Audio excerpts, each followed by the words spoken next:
Alors, nous ouvrons notre navigateur. Là, nous ouvrons notre navigateur. Et puis, nous allons sur ChatGPT.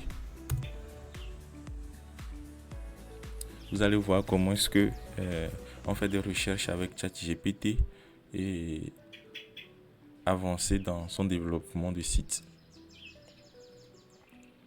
Donc, Cloudflare nous demande de faire une vérification pour être sûr que ce n'est pas un robot qui essaie de se connecter à la plateforme. Donc là, qu'est-ce que nous allons mettre? Nous allons mettre montre-moi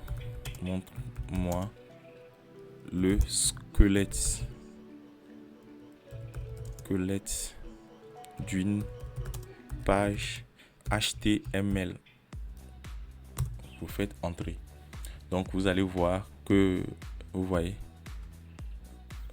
le squelette d'une page HTML donne ceci. Donc vous allez juste faire copier, on retourne dans notre éditeur de test, on fait coller. Vous voyez, on fait coller et on enregistre. Maintenant on retourne sur le bureau, notre dossier tuto, on l'ouvre et puis on fait double-clic sur notre fichier et vous allez voir bienvenue sur mon site, accueil, à propos, contact, titre de section. Donc c'est ça, c'est notre page. Donc on retourne dans notre éditeur de texte. Je vais vous expliquer ce que c'est que tout cela. Donc premièrement, vous allez voir doctype HTML. Ça signifie que nous sommes en HTML5 parce qu'il y a plusieurs versions de HTML. Il y a eu des HTML 4 et nous sommes actuellement à la dernière version de HTML5. Donc vous allez trouver toujours en haut doctype HTML. Donc après ça, vous allez voir ceci, HTML langue égale. Donc c'est quoi HTML? Vous voyez, on ouvre la accolade, on met HTML, on ferme la accolade, tout ça, ce sont des balises. En HTML, on ne fait qu'ouvrir et fermer des balises. C'est pourquoi HTML est surnommé langage à balisage. Donc vous allez voir, on ouvre une balise en haut qui est HTML et en bas, on ferme la balise. Maintenant, c'est le grand-parent. Après, à l'intérieur, on met la section heads, c'est-à-dire l'entête. Donc nous avons l'entête de notre page web ici. Et ici, vous allez voir body, le corps de notre page. Je vais juste mettre quelques espaces ici pour que ça soit un peu plus clair. Il y a notre heads et puis notre body, c'est-à-dire le HTML a deux contenus, le heads et après le body. Maintenant, vous allez voir que dans le heads qui commence là et termine ici, il y a d'autres éléments. Donc, premièrement, vous avez un meta char7 UTF-8. Bon, ce n'est rien d'extra. Comme vous-même vous l'avez vu, c'est pourquoi je vous ai proposé un tuto avec ChatGPT. Il suffit juste de poser des questions à ChatGPT et ChatGPT vous donnera les informations qu'il faut.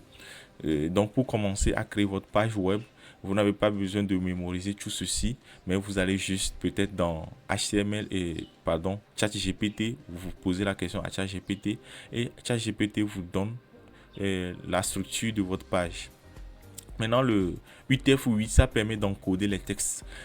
Sur certains sites, vous allez voir lorsqu'on écrit E accent aigu et puis vous lancez dans le navigateur, ça ne met pas le E accent aigu, mais ça met des caractères bizarres. C'est du code ASCII de E accent aigu. Donc le UTF-8 permet de formater ce E accent aigu dans la page web. Après, nous avons un meta name viewport. Donc ça permet de l'adapter à des périphériques. C'est-à-dire lorsque vous êtes sur un téléphone ou bien un ordinateur ou tout ce qui va avec. Donc le meta, c'est ceci pour dire que ça c'est équivalent plutôt à un navigateur Edge et tout. Donc le titre c'est quoi? C'est le titre de notre page web. Donc notre fichier que nous avons créé, c'est accueil. Nous allons mettre comme titre accueil. Vous voyez, on fait enregistrer. On retourne dans le navigateur. On retourne dans notre navigateur. On réactualise la page. Et vous allez voir, c'est ici que le titre s'affiche. Vous voyez, là-bas. C'est là-bas que le titre s'affiche. On retourne dans le navigateur, on met accueil. Et puis, on met quoi? Par exemple, mon tuto. On enregistre. On retourne sur notre page web. Et vous allez voir accueil, mon tuto. Donc, tout ce qui est écrit dans Heads ne s'affiche pas dans le corps de la page. Lorsqu'on parle du corps de la page, c'est cette zone blanche. Vous voyez, toute cette zone blanche, c'est là-bas qui est le body. Donc, le head, ce sont des trucs qu'il y a à ce niveau. Et le head, le titre, tout ce qu'il y a dans les onglets, tout, c'est ça qu'il y a dans le head. Et puis, le body même, c'est ce qu'il y a dans, ici, dans le contenu de votre navigateur. Donc, le style, le link, on a mis rel, style sheet, href, style.css. Donc, pour créer notre première page, nous avons créé un fichier accueil.html. Donc, le HTML, le point HTML qui signifie que c'est une page HTML. Donc, ici, vous allez voir, on a mis style.css. Le point CSS, ce sont des fichiers de style, de design. Vous voyez, donc ça se termine par .css. Pour le moment, nous n'avons pas créé de fichier CSS. Vous voyez, donc nous allons profiter pour faire la présentation du reste du contenu et après on reviendra créer notre style.css. Là, nous avons le body. Dans le body, nous avons plusieurs balises. Ici, nous avons le balise head pour spécifier que c'est le head, le menu de genre l'entête de notre page web. Après, nous avons un nav, nous avons un UL et puis nous avons un LI et A. Et vous aurez l'occasion aussi de découvrir les pleins de balises qu'il y a dans le HTML. Parce que là, vous allez voir, ce sont des trucs qui ne vous disent rien lorsque vous n'avez jamais touché à du code HTML. Donc, je vous assure, ce n'est rien du tout, c'est juste des balises. Tout ce que vous verrez, ce sont des balises. Vous ne verrez que des balises. Après, vous allez juste faire des recherches. À quoi sert le header? À quoi sert le H1? À quoi sert le nav? À quoi sert le UL? À quoi sert le LI? Nous n'allons pas tout dire dans ce tuto parce que nous n'allons pas le terminer aujourd'hui. Là, par exemple, lorsqu'on dit nav, ça veut dire votre menu.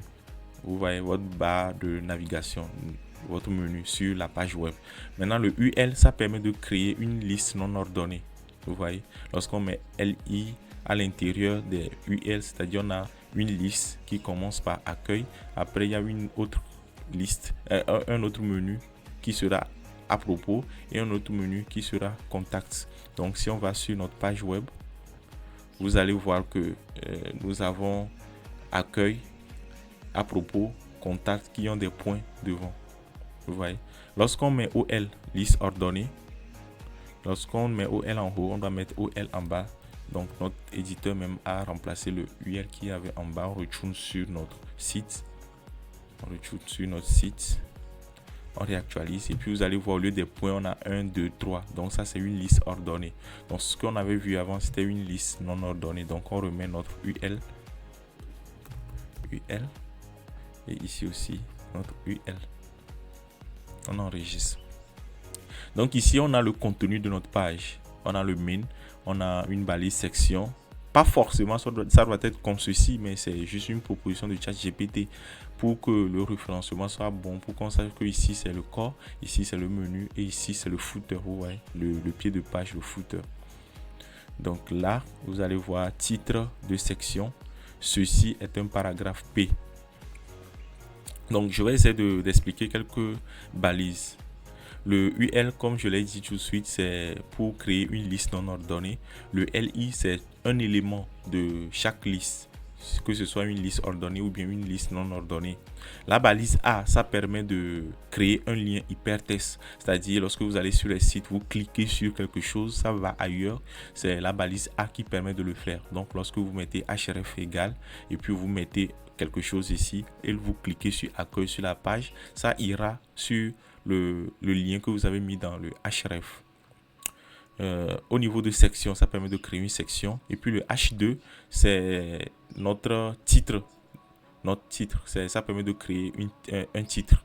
Et la balise P, ça permet de créer un paragraphe. Donc vous voyez, vous ouvrez la balise et puis vous fermez la balise ici. Donc on a plusieurs titres. On a le H1. Donc vous allez voir que les tests sont plus gros. Après le H2 et puis il y a aussi le H3. Vous allez voir le H3, le H4, le H5, le H6 et puis on fait enregistrer. On retourne sur notre page web, on réactualise et puis vous allez voir, vous voyez, ça c'est le H1 qui est le plus grand. Après il y a le H2, on a le H3, on a le H4, on a le H5 et puis le H6. Vous voyez, non? Donc ces balises permettent de créer des titres.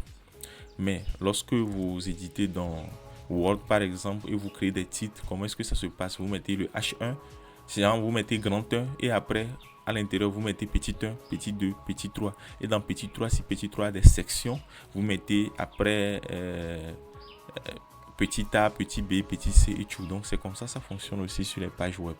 Vous devez mettre le titre H1. Sur une page web, il doit y avoir un seul H1 pour les questions de référencement. Et lorsqu'on parle de référencement, c'est lorsque vous allez dans Google par exemple et puis vous tapez un mot-clé.